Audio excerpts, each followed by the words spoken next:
Let's start with the big idea. What exactly is an alloy?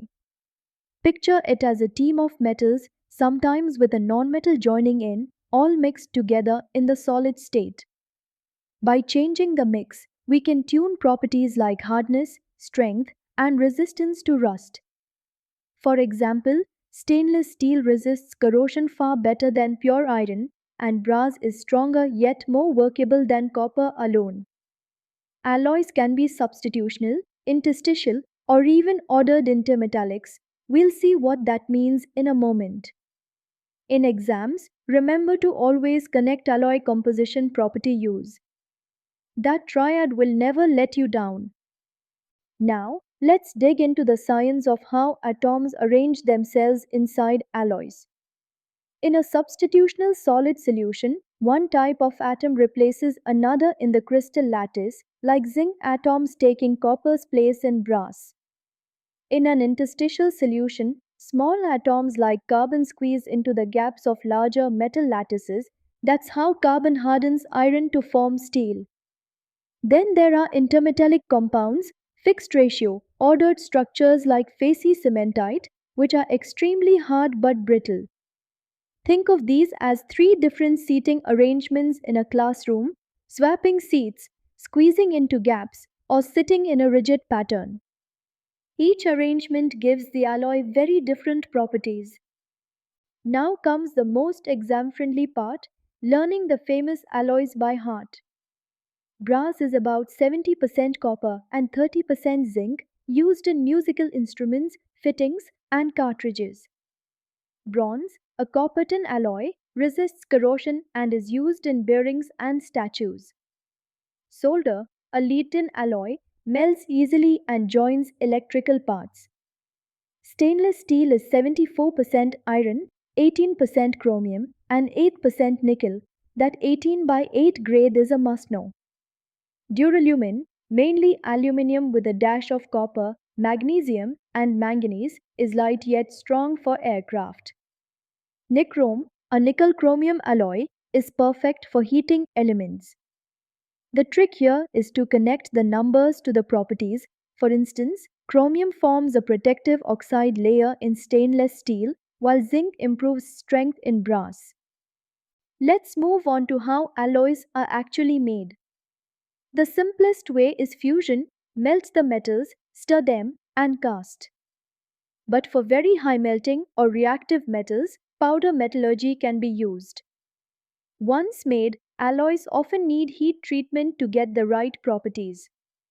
In steels, we harden by quenching, rapid cooling that traps carbon atoms, and then tempering, which reheats slightly to reduce brittleness. Work hardening or cold working also strengthens metals by creating dislocations but reduces ductility until annealing restores it. And don't forget passivation. Chromium in stainless steel reacts with oxygen to form a thin film of chromium oxide, CRO, which stops further corrosion. It's like giving the metal its own invisible raincoat.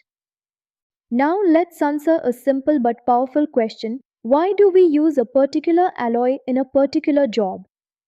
Nichrome has high resistivity and heat stability, so it's used in toasters and heaters. Brass conducts electricity reasonably well and resists corrosion, so it's perfect for connectors. Duralumin's high strength-to-weight ratio makes it ideal for aircraft. Stainless steel stays tough and rust-free, making it perfect for cutlery, surgical tools, and food processing equipment. Bronze withstands seawater, so it's used in ship propellers.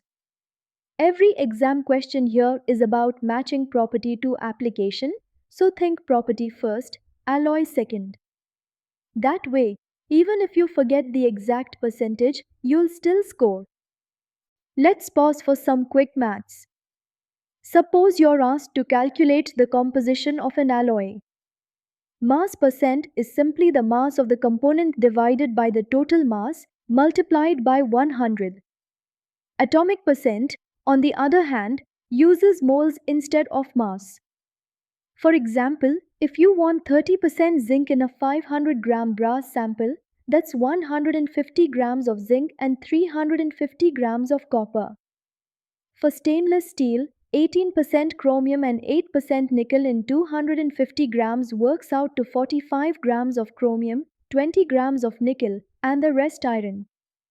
Always state whether the question is in mass percent or atomic percent, because mixing them up is a classic exam trap. Let's cement this with a worked problem. Imagine you need to make 500 grams of brass containing 30% zinc. Multiply 0.30 by 500, that gives 150 grams zinc. The balance, 350 grams, is copper. Easy. Now try stainless steel, 250 grams total with 18% chromium and 8% nickel. That's 45 grams chromium, 20 grams nickel, and 185 grams iron.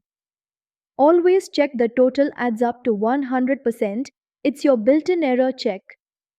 Industry uses exactly these calculations to charge furnaces with the right proportions of metals. So, when you solve these sums, you're thinking like a metallurgist.